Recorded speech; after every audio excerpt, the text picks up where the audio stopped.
ప్రత్యేక హోదా విభజిత రాష్ట్రాల పాలిట వరవిది. కానీ ప్రత్యేక హోదాతో ఒరిగేదేమీ ఉండదంటూ ఏపీ ముఖ్యమంత్రి చంద్రబాబు నాయుడు అసత్య ప్రచారానికి పాల్పడుతున్నారు. ప్రత్యేక హోదాయే సంజీవని కాదని బుకాయిస్తున్నారు. విషయం ఏంటంటే ప్రత్యేక హోదా అనేది అసలు చంద్రబాబు అజెండాలో లేదు. వాస్తవం ఏంటంటే ప్రత్యేక హోదా వస్తే చాలు రాష్ట్రాల భవితవ్యం బంగారు మయమైపోతుంది. ప్రత్యేక హోదా కల్పించే వెసులుబాట్లతో పారిశ్రామిక ప్రగతి పరుగులు పెడుతుంది. రాష్ట్ర ఆర్థిక ముఖచిత్రమే మారిపోతుంది. ఒక్క ముక్కలో చెప్పాలంటే ప్రత్యేక హోదాతో ఏ రాష్ట్రానికైనా మహర్దశ పడుతుంది. దానికి ఉత్తరాఖండ్ రాష్ట్రమే తిరుగులేని ఉదాహరణ. ప్రత్యేక హోదాకు ముందు ఉత్తరాఖండ్ వైపు ఎవరు చూసేవారు కాదు. హోదా వచ్చాక పెద్ద పెద్ద పరిశ్రమలన్నీ ఉత్తరాఖండ్ వైపు తరలొచ్చాయి. రాష్ట్రం ప్రగతి పదంలో పరుగులు పెడుతోంది. ప్రజలు సుఖ సంతోషాలతో తొలతూగుతున్నారు. స్పెషల్ స్టేట్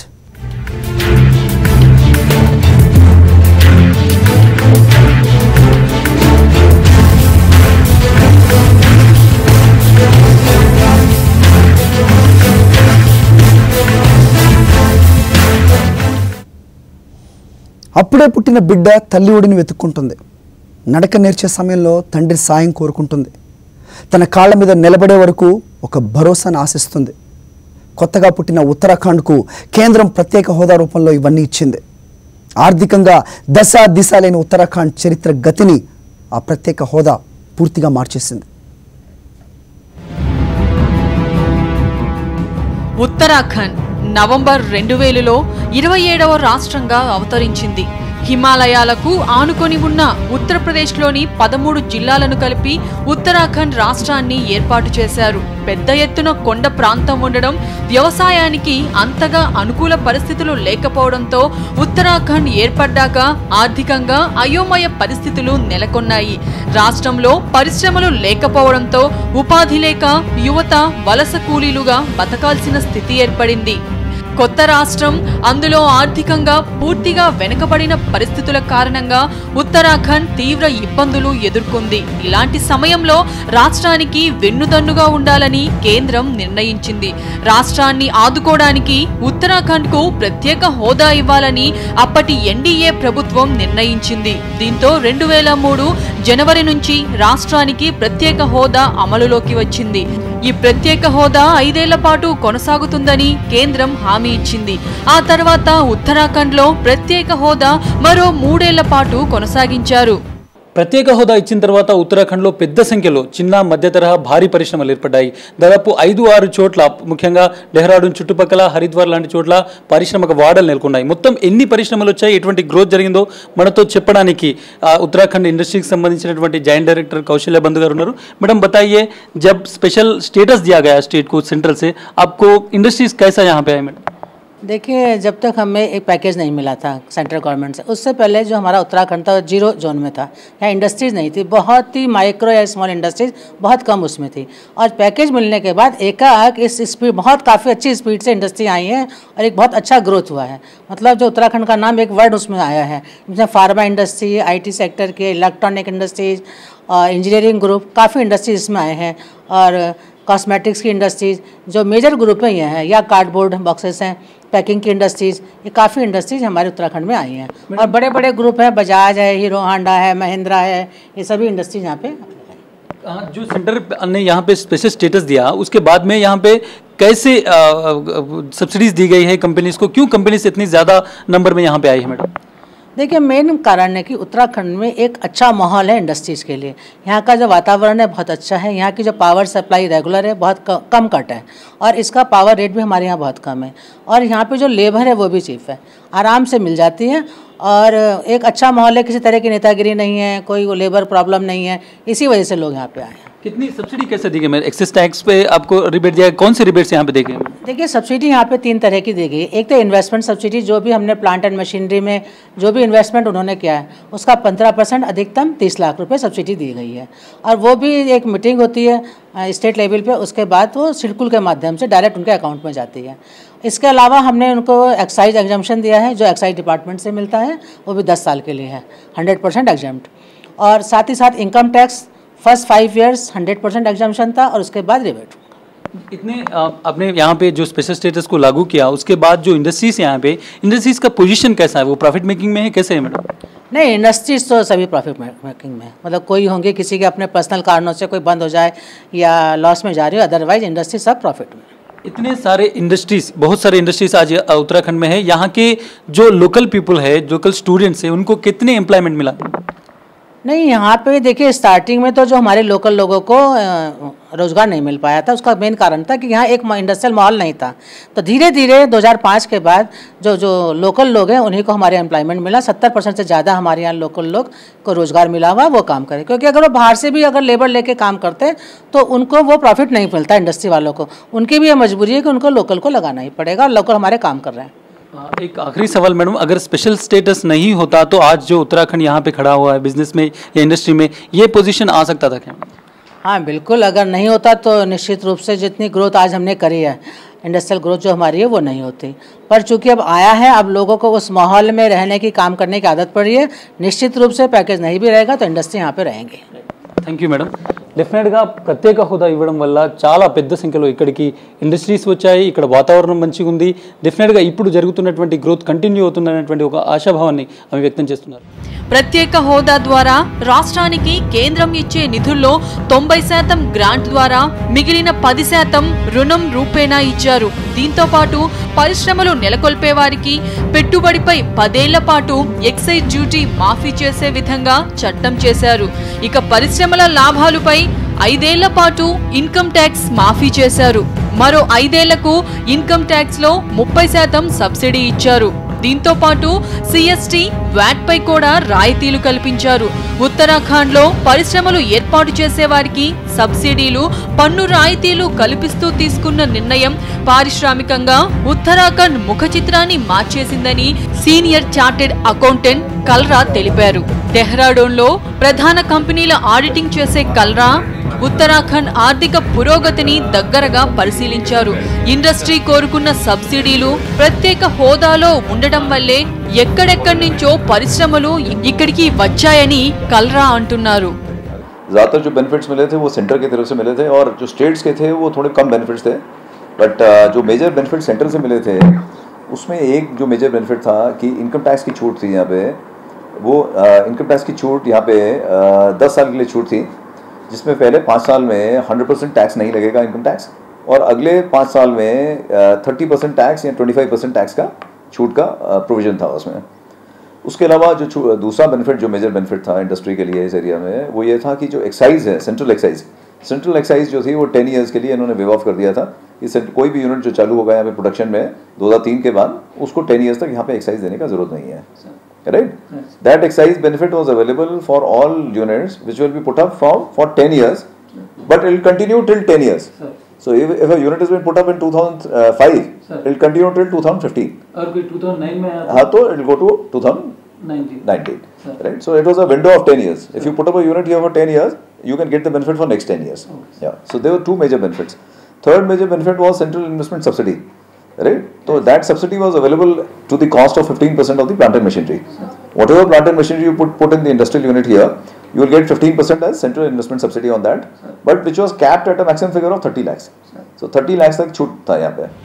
ప్రత్యేక హోదా వచ్చిన తర్వాత రాష్ట్రంలో పరిశ్రమలు ఏర్పాటు చేయడం కోసం పెద్ద ఎత్తున పారిశ్రామికవేత్తలు ఆసక్తి కనబరిచారు. పరిశ్రమలకు కావాల్సిన ఎలాంటి మౌలిక సదుపాయాలు లేని ఉత్తరాఖండ్లో ప్రత్యేక హోదా కల్పించిన తరువాత ఒక్కసారిగా పారిశ్రామిక వాడల ఏర్పాటు ప్రారంభమైంది. కేవలం పర్యాటకం మీదే ఆధారపడ్డ ఉత్తరాఖండ్ను ప్రత్యేక హోదా పూర్తిగా మార్చేసింది. ఉత్తరాఖండ్ పారిశ్రామిక అభివృద్ధి సంస్థ వందల సంఖ్యలో ఇక్కడ పారిశ్రామిక వాడలను ఏర్పాటు చేసింది. తద్వారా లక్షల సంఖ్యలో ప్రస్తుతం ఉత్తరాఖండ్లో యువతకు ఉపాధి లభిస్తోంది. ఏదైతే ఉత్తరాఖండ్ పారిశ్రామిక అభివృద్ధి సంస్థ ఏర్పాటు చేసినటువంటి పారిశ్రామిక వాడల్లో ఇప్పుడు ఆటోమొబైల్, అదేవిధంగా ప్రొడక్షన్ డెవలప్మెంట్ సంబంధించినటువంటి చాలా పెద్ద సంఖ్యలో ఇక్కడ పరిశ్రమలు ఉన్నాయి. ప్రధానంగా హైదరాబాద్ పరిసర ప్రాంతాల్లో వచ్చినటువంటి ఫార్మా కంపెనీలు కూడా పెద్ద ఎత్తున ఇక్కడ యువతకు ఉపాధి కల్పిస్తున్నాయి. ఒక ప్రత్యేక హోదా ఈ రాష్ట్ర చరిత్ర గతిని మార్చేసింది అనడం ఎంత మాత్రం అతిశయోక్తి కాదు అనేది ఇక్కడ చూసినటువంటి అభివృద్ధిని చూసిన తర్వాత తెలుస్తోంది.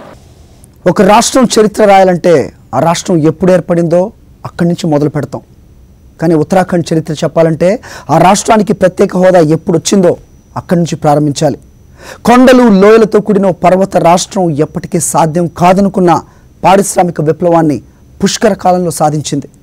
ఉత్తరాఖండ్ సాధించిన ఈ గ్రోత్ స్టోరీకి కారణం మాత్రం ఒక్కటే, స్పెషల్ స్టేటస్.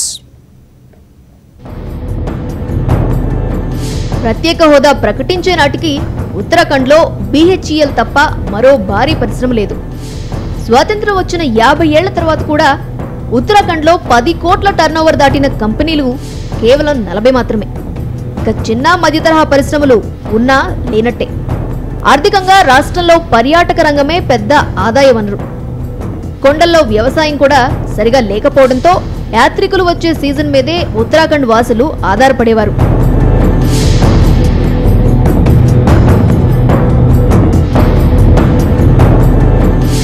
ఒకసారి ఉత్తరాఖండ్ ఏర్పడినప్పుడు పరిశ్రమలు చూస్తే, అంటే 2000-2001 ఆర్థిక సంవత్సరానికి ఒక్క భారీ పరిశ్రమ కూడా ఏర్పాటు కాలేదు. 2003 వరకు దాదాపు ఇలాంటి పరిస్థితే కొనసాగింది. ఇలాంటి సందర్భంలో కేంద్రం ప్రకటించిన ప్రత్యేక హోదా ఉత్తరాఖండ్లో పరిశ్రమలకు బీజం వేసింది. పెద్ద ఎత్తున పరిశ్రమలు రావటం ప్రారంభమైంది. 2004లో ప్రత్యేక హోదా కారణంగా దాదాపు 1700 కోట్ల పెట్టుబడులతో 5 భారీ పరిశ్రమలు ఏర్పడ్డాయి. 2007 నాటికి ఉత్తరాఖండ్లో పరిశ్రమల ఏర్పాటు ఒక్కసారిగా ఊపందుకుంది. 2007లో 10,000 కోట్ల పెట్టుబడులతో గరిష్టంగా 63 భారీ పరిశ్రమలు ఏర్పడ్డాయి. గత దశాబ్ద కాలంలో ఉత్తరాఖండ్లో ప్రత్యేక హోదా కారణంగా 232 భారీ పరిశ్రమలు నెలకొల్పబడ్డాయి. 2002-2015 మధ్య కాలంలో ఉత్తరాఖండ్లో భారీ పరిశ్రమల పెట్టుబడి దాదాపు 27,000 కోట్ల రూపాయలు. ఈ పరిశ్రమల్లో 71,000 మందికి ఉపాధి లభించింది. I can certainly say that if there was no package, this kind of investment would never have come to Uttarakhand. In fact, the geographical condition, the landlocked status, and the communication, and the facilities, transportation and all, they were in the very bad shape when the state came into existence. So I don't think these industries or this kind of investment would have ever come had we not got this special package. So that was the actually basic thing. ప్రత్యేక హోదా కారణంగా ఓవైపు భారీ పరిశ్రమల ఏర్పాటు కొనసాగుతుంటే మరోవైపు చిన్న మధ్య తరహా పరిశ్రమలు కూడా ఉత్తరాఖండ్లో భారీగానే నెలకొల్పారు. రాష్ట్రం ఏర్పడే నాటికి ఉత్తరాఖండ్లో మధ్య చిన్న తరహా పరిశ్రమల పెట్టుబడి మొత్తం 7 కోట్ల రూపాయలు మాత్రమే. గత పుష్కర కాలంలో ఉత్తరాఖండ్లో ఏర్పాటు చేసిన మొత్తం చిన్న మధ్య తరహా పరిశ్రమల సంఖ్య 30,000 దాటింది. వీటిలో 9,000 కోట్ల రూపాయల పెట్టుబడి పెట్టారు. దాదాపు 2 లక్షల మంది ఈ పరిశ్రమలపై ఆధారపడి జీవనం సాగిస్తున్నారు. భారీగా పెరిగిన పారిశ్రామిక పెట్టుబడులతో ఆర్థిక వృద్ధి గణనీయంగా జరిగింది. ఉత్తరాఖండ్లో 2004-2005 సంవత్సరంలో రాష్ట్ర స్థూల జాతీయోత్పత్తి దాదాపు 25,000 కోట్లు మాత్రమే. అయితే 10 ఏళ్ల కాలంలో 2014-2015 నాటికి GSDP 77,000 కోట్ల రూపాయలకు చేరింది. ప్రస్తుత ధరల్లో పోలిస్తే ఉత్తరాఖండ్ GSDP 1 కోటి కోట్లకు చేరింది. ప్రధానంగా స్థానికంగా పెద్ద ఎత్తున మౌలిక సదుపాయాల కల్పన జరిగింది. ఒకప్పుడు రోడ్డు సదుపాయాలు సరిగా లేని పంత్నగర్ లాంటి ప్రాంతాల్లో నేడు ప్రభుత్వం కేంద్ర నిధులతో పెద్ద ఎత్తున రోడ్లను నిర్మించింది.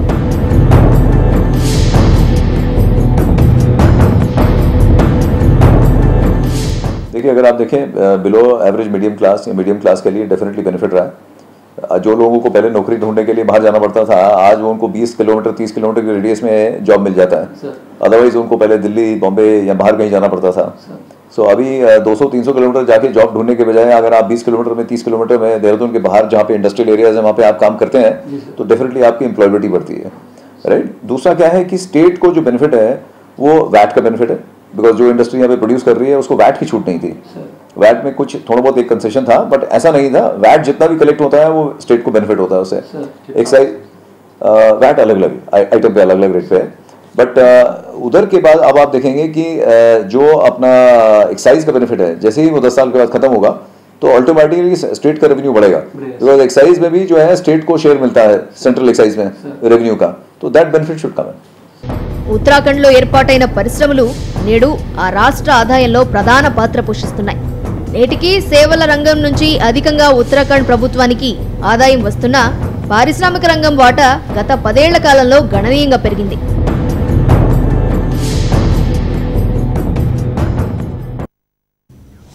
ప్రత్యేక హోదా వల్ల ఉత్తరాఖండ్ ఏ విధంగా అభివృద్ధి చెందిందో తెలుసుకోవాలంటే సిడ్కుల్ గురించి తెలుసుకోవాల్సిందే.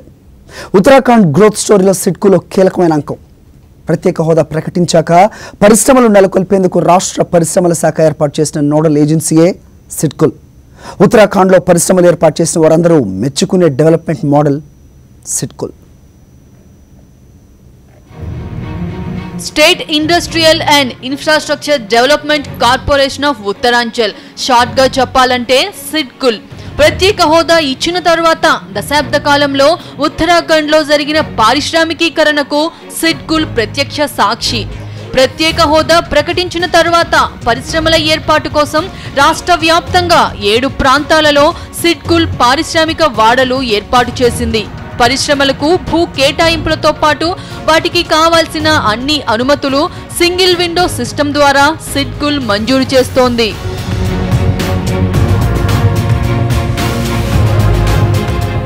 జిల్లా కేంద్రంలో ఏర్పాటు చేసిన సిడ్కుల్ కార్యాలయంలో పరిశ్రమల అనుమతికి సంబంధించి ప్రతి వారం అన్ని విభాగాల అధికారులు అందుబాటులో ఉంటారు.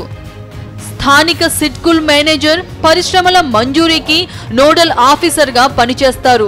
విద్యుత్ కనెక్షన్ మొదలు పర్యావరణ అనుమతులు ఇలా ప్రతిదీ సిడ్కుల్ కేంద్రంగానే జరుగుతుంది. సిడ్కుల్ ఆధ్వర్యంలో డెహ్రాడూన్ సమీపంలో ఏర్పాటు చేసిన సెలాఖీ పారిశ్రామిక వాడలో ఫార్మా సిటీని నిర్మించారు. ఇక్కడ 30కి పైగా ఫార్మా కంపెనీలు ఏర్పాటయ్యాయి. నాట్కో ఫార్మా, IGL లాంటి హైదరాబాద్ కంపెనీలు కూడా ఇక్కడ పరిశ్రమలు స్థాపించాయి. The units may come from Bombay also, from Gujarat also. ఈ రోజు మాకు ఉత్తరాఖండ్కి ఆంధ్రప్రదేశ్ నుంచో గుజరాత్ నుంచో బాంబే నుంచో వచ్చారు. అదే స్పెషల్ స్టేటస్. ఇప్పుడు ఇంకా తీసుకుంటే ఇక్కడ హిమాచల్ ప్రదేశ్ ఉంది స్పెషల్ స్టేటస్ కేటగిరీలో. సో మొత్తం గుజరాత్ వాళ్ళు అందరూ వచ్చారు. పంతనగర్లో ఫార్మా ఇండస్ట్రీ అంతా గుజరాత్ వాళ్ళు, బాంబే గుజరాత్ వాళ్ళు. సో ఇక్కడ ఈవెన్ బడ్డీ which is part of Himachal, though it is in the city near to Chandigarh, but it comes under Himachal, Baddi and Solan and Nalagad. So these 3 are big industrial areas in Himachal. So all those industries have come from other states only. So బయట నుంచి వచ్చిన వాళ్ళే. So ఇక్కడ వాళ్ళకి ఏమీ లేదు. So they don't have financial capability, capital investment చేసే capability ఇక్కడ వాళ్ళకి లేదు. సో మనకి ఒక అడ్వాంటేజ్ ఏంటంటే మనకి we have capability, capital investment చేయడానికి క్యాపబిలిటీ ఉంది మనకి. వీళ్ళకి అది కూడా లేదు. లేకపోతే ఇంకా వచ్చేయాము. ఇక్కడ వాళ్ళు కూడా పెట్టుకునేవాళ్ళు. ఇక్కడ ఇండస్ట్రియల్గా ఎంటర్ప్రీనర్స్ ఇక్కడి నుంచి జనరేట్ అవ్వలేదు. All the entrepreneurs have come from out side only. So మనకేంటంటే మనకి ఆల్రెడీ ఎంటర్ప్రీనర్స్ ఉన్నారు కాబట్టి ఆ ఎంటర్ప్రీనర్స్కి ఏమవుతుందంటే స్పెషల్ స్టేటస్ ఇస్తే వాళ్ళకి ఇంకా ఎంతూజియాజంగా ముందరకు వస్తారు. ఒక స్పెషల్ స్టేటస్ అనేది మనకేంటంటే ఒక 5 years వాళ్ళు నిలదొక్కుకోవడానికి, ఎస్టాబ్లిష్ అవడానికి బెనిఫిట్ అవుతుంది. So once 5 to 8 years establishment వచ్చిందనుకోండి, ఆ తర్వాత వాళ్ళే నడుపుకుంటారు ఇండస్ట్రీస్ని. సో ఆ మెయిన్లీ నిలదొక్కుకోవడానికి entrepreneurs needs confidence and also support. So this support, anyhow government cannot give you a financial support. So when government cannot give you a financial support, so we need a support by incentives. So once you have incentive support and little land support.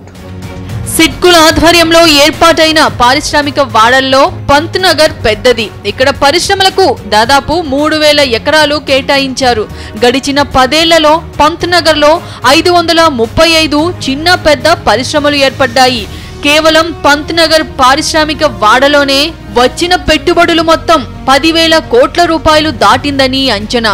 ఇక హరిద్వార్ సిడ్కుల్లో 6,500 కోట్ల రూపాయల పెట్టుబడులు వచ్చాయి. ఇలా రాష్ట్రంలోని 7 సిడ్కుల్ పారిశ్రామిక వాడల్లో ఇప్పటి వరకు 20,000 కోట్ల రూపాయల పెట్టుబడులు వచ్చాయని అధికారులు చెబుతున్నారు. సిడ్కుల్ ఆధ్వర్యంలో ఏర్పాటైన పారిశ్రామిక వాడల్లో ఇప్పటి వరకు దాదాపు 2 లక్షల మందికి నేరుగా ఉపాధి లభించింది. ఇక ఈ పారిశ్రామిక వాడల్లో ఏర్పాటైన కంపెనీలపై ఆధారపడి మరో 2 లక్షల మంది బతుకుతున్నారని సిడ్కుల్ లెక్కలు చెబుతున్నాయి. इंडस्ट्री के थ्रू हर एक आदमी को देखिए एम्प्लॉयमेंट मिला, डायरेक्टली इनडायरेक्टली. अभी एक जो सपोज कोई भी एक नाम ले लीजिए कोई इंडस्ट्री का, उसको खाना बनाने वाला भी चाहिए, है ना, एक शॉप भी चाहिए, है ना, एक चाय वाला भी चाहिए। If you talk of Tata ने आउटसोर्स कर दिया पूरा का पूरा। एक गांव में वो कैंटीन बना रखा है उसने टिन शेड में, वो लंच टाइम में पूरा अपने वो एक व्हीकल में, है ना, अपने बर्तन लेके जाता है, कैफेटेरिया में उनके सर्व करता है, वापस घर आ जाता है। तो ये भी एक एम्प्लॉयमेंट है, कितना अच्छा एम्प्लॉयमेंट जो उसको एक फिक्स इनकम जनरेट कर रहा है, घर के अपने घर में ही है वो। Is not going outside to you know do any job. 2-3 हज़ार रुपये की 5 हज़ार रुपये की नौकरी नहीं कर रहा है वो। Is earning lakhs of rupees now. तो ये डायरेक्टली इनडायरेक्टली बहुत हर एक आदमी को बहुत फायदा हुआ है। ఉత్తరాఖండ్ పారిశ్రామికాభివృద్ధి సంస్థ అయిన సిడ్కుల్ నేడు లాభాల్లో నడుస్తున్న సంస్థ. కేవలం ఇండస్ట్రియల్ ఏరియా డెవలప్ చేయడం మాత్రమే కాదు, నిరంతరాయంగా పరిశ్రమలకు కావాల్సిన సదుపాయాలు సమకూర్చే బాధ్యత కూడా సిడ్కుల్దే. ప్రత్యేక హోదా వల్ల ఉత్తరాఖండ్ ఆర్థికంగా చాలా అభివృద్ధి చెందిందని ఉత్తరాఖండ్ రాష్ట్ర ఐఏఎస్ అధికారి అద్దంకి శ్రీధర్ బాబు అన్నారు. ఉత్తరాఖండ్ ప్రభుత్వంలో అడిషనల్ సెక్రటరీగా పనిచేస్తున్న శ్రీధర్ గతంలో ఉత్తరాఖండ్లోని పలు జిల్లాల్లో కలెక్టర్గా పనిచేశారు. ప్రత్యేక హోదా వల్ల ఉత్తరాఖండ్ రాష్ట్రానికి కలిగిన ప్రయోజనాలకు సంబంధించి అద్దంకి శ్రీధర్ సాక్షితో మాట్లాడారు. ఉత్తరాఖండ్కు కేంద్ర ప్రభుత్వం ఇచ్చినటువంటి ప్రత్యేక హోదా వల్ల ఇక్కడ ఎటువంటి డెవలప్మెంట్ జరిగింది, యాక్చువల్లీ ఎటువంటి సబ్సిడీలు ఇక్కడ లభించాయో మనతో చెప్పడానికి ఉత్తరాఖండ్ ప్రభుత్వంలో ఫైనాన్స్ జాయింట్ సెక్రటరీగా ఉన్నటువంటి శ్రీధర్ బాబు గారు ఉన్నారు. సార్ చెప్పండి, ఎటువంటి సబ్సిడీస్ ఇక్కడ రిబేట్స్ వచ్చాయి సార్ ఉత్తరాఖండ్ ప్రభుత్వం? అంటే స్పెషల్ కేటగిరీ స్టేటస్ అంటే ఏంటంటే 90% గ్రాంట్ అండ్ 10% లోన్ ఉంటుంది. 90% గ్రాంట్ అంటే కేంద్ర ప్రభుత్వం అది గ్రాంట్గా ఇస్తుంది. ఏదైనా ప్రాజెక్ట్ 100 రూపాయలు అనుకోండి, దానికి 90 రూపాయలు కేంద్ర ప్రభుత్వం ఇస్తుంది ఆ స్టేట్ గవర్నమెంట్కి, 10% లోన్గా ఇస్తుంది. ఆ 10 రూపాయలు ఇచ్చేది కూడా లోన్గా ఇస్తుంది. దానివల్ల ఏంటంటే ఆర్థిక అభివృద్ధి తొందరగా జరుగుతుంది. ప్రధానంగా ఎక్సైజ్ డ్యూటీకి సంబంధించినటువంటి ఎగ్జామ్షన్ ఇక్కడ ఉంది సార్. ఎటువంటి దీన్ని ఇండస్ట్రీస్ ఏ విధంగా చూస్తాయి సార్? ఇప్పుడు లాస్ట్ ఉత్తరాఖండ్లో ఏమైందంటే ఒక ఇండస్ట్రియల్ పాలసీ తీసుకొచ్చారు. ఇండస్ట్రియల్ పాలసీలో మొదట 5 ఏళ్ళు ఎక్సైజ్ డ్యూటీ ఎవరైతే ఇండస్ట్రీస్ ఇక్కడికి వచ్చి స్థాపిస్తారో వాళ్ళకి ఎక్సైజ్ డ్యూటీ ఎగ్జామ్షన్ ఇచ్చారు. మొదట 5 ఏళ్ళు, ఆ తర్వాత దాన్ని 3 ఏళ్ళు, ఆ తర్వాత ఇంకో 2 ఏళ్ళు దాన్ని పొడిగించారు. 2010 వరకు ఇది ఉంది. దీనివల్ల ఏమైందంటే ఎక్కువ ఇండస్ట్రీస్ వచ్చి ఉన్నాయి. వాళ్ళకి ఫ్రీ ల్యాండ్ని డెవలప్ చేసి సిడ్కుల్ అనే ఒక సంస్థ స్థాపించి దాంట్లో ల్యాండ్ అలాట్ చేశారు. దానివల్ల ఇండస్ట్రియల్ హబ్గా హరిద్వార్ ఈరోజు అవతరించింది. తర్వాత పంత్ నగర్, తర్వాత మీరు వెళ్ళొచ్చిన సేలాకుయి, ఇలా ఇండస్ట్రియల్ హబ్స్ చేశారు. ఫార్మా సిటీగా ఇప్పుడు ఫార్మా కంపెనీలు అన్నీ సేలాకుయి డెహ్రాడూన్లో రావడం వలన అది ఫార్మా సిటీ అయిపోయింది. చాలా వరకు లోకల్ ఎంప్లాయ్మెంట్ దొరికింది. దాదాపు నంబర్స్ చెప్తున్న దాని ప్రకారం 1,60,000 మందికి ఎంప్లాయ్మెంట్ ఉంది అని సిడ్కుల్కి సంబంధించినటువంటి నంబర్స్ చెప్తున్నాయి సార్. మీరు ఇక్కడ చాలా కాలంగా పనిచేస్తున్నారు ఉత్తరాఖండ్లో, ఎటువంటి చేంజ్ చూస్తున్నారు సార్? అంటే సర్టన్లీ లోకల్ ఎంప్లాయ్మెంట్ పెరిగింది. ఎవరైతే ఇక్కడికి బయట వాళ్ళు వచ్చి ఇండస్ట్రీస్ స్థాపిస్తారో వాళ్ళతోటి ఒక ఒప్పందం, అన్అఫీషియల్ ఒప్పందం అనండి, అఫీషియల్ ఒప్పందం అనండి, అది గవర్నమెంట్ చేసుకుంటుంది. మినిమం 50% లోకల్ ఎంప్లాయీస్ని, సెమీ స్కిల్డ్ వర్కర్స్ని ఎంప్లాయ్ చేయాలి అనేసి ఒక నిబంధన పెట్టింది. సో దానివల్ల లోకల్ పీపుల్కి ఖచ్చితంగా ఎంప్లాయ్మెంట్ వచ్చింది. సో డెఫినెట్గా ఏదైతే ఇండస్ట్రియల్ ఏరియాస్ ఉన్నాయో అక్కడ ఇన్ఫ్రాస్ట్రక్చర్ బాగా డెవలప్ అయింది సార్. బ్రిడ్జెస్ కావచ్చు, రోడ్స్ కావచ్చు, ఎట్లా చూస్తారు సార్ దీన్ని? It is good. అంటే ఏదైనా ఒక గవర్నమెంట్ ప్యాకేజ్ రావడం మూలన ఆర్థిక అభివృద్ధి వేగంగా జరిగింది. నేను చెప్పిన ఇప్పుడు హరిద్వార్లో రోషనాబాద్ కానీ, పంత్ నగర్ ఇన్ ఉధమ్ సింగ్ నగర్, తర్వాత Selaqui in Dehradun, they are known for industrial hubs. అక్కడ ఎక్కువ ట్రాన్స్పోర్ట్ ఫెసిలిటీస్ కావాలి, ఎక్కువ ట్రక్స్ కావాలి, వాటి వల్ల వచ్చే ఎంప్లాయ్మెంట్, ఇండైరెక్ట్ ఎంప్లాయ్మెంట్ కూడా ఎక్కువ ఉంటుంది. సార్ ఓవరాల్గా మీరు బడ్జెట్ ప్లానింగ్లో కూడా ఉన్నారు సార్. ఎటువంటి కంట్రిబ్యూషన్ ఉంది సార్ ఇండస్ట్రియల్ ఏరియా నుంచి ఆఫ్టర్ ప్రత్యేక హోదా ఇచ్చిన తర్వాత సార్? అక్కడి నుంచి ఇది they have to give us tax, commercial tax revenues ఖచ్చితంగా డెవలప్మెంట్ అవ్వడం మూలాన డైరెక్ట్గా స్టేట్ గవర్నమెంట్కి కమర్షియల్ ట్యాక్స్ రెవెన్యూస్ పెరిగాయి. ఇండైరెక్ట్ సర్వీసెస్లో ఇన్ ఎనీ వే వాటిని ట్యాక్స్ చేస్తాం కాబట్టి tax generation to Uttarakhand as a whole పెరిగింది. డెఫినెట్గా కేంద్ర ప్రభుత్వం ఇచ్చినటువంటి ప్రత్యేక హోదా ఉత్తరాఖండ్కు ఎంతో ఉపయోగపడింది. లోకల్గా ఉన్నటువంటి విద్యార్థులకు ఎంప్లాయ్మెంట్ దొరకడంతో పాటు ఆ ఉత్తరాఖండ్కి సంబంధించినటువంటి ఆర్థిక అభివృద్ధిలో కూడా కేంద్ర ప్రభుత్వం ఇచ్చినటువంటి ప్రత్యేక హోదా డెఫినెట్గా దోహదం చేసింది అని చెప్తున్నారు. వీడియోస్ క్రాంతితో ఇస్మాయిల్, సాక్షి టీవీ, డెహ్రాడూన్. ప్రత్యేక హోదాతో ఉత్తరాఖండ్ తలరాతే మారిపోయింది. ఎవరు ఊహించలేని విధంగా పరిశ్రమలు తరలొచ్చాయి. వచ్చిన పరిశ్రమలు లాభాల బాటలో పరుగులు తీస్తున్నాయి కూడా. పరిశ్రమలు పెట్టడం ఒక ఎత్తు అయితే అవి గాడిలో పయనించడం మరో ఎత్తు.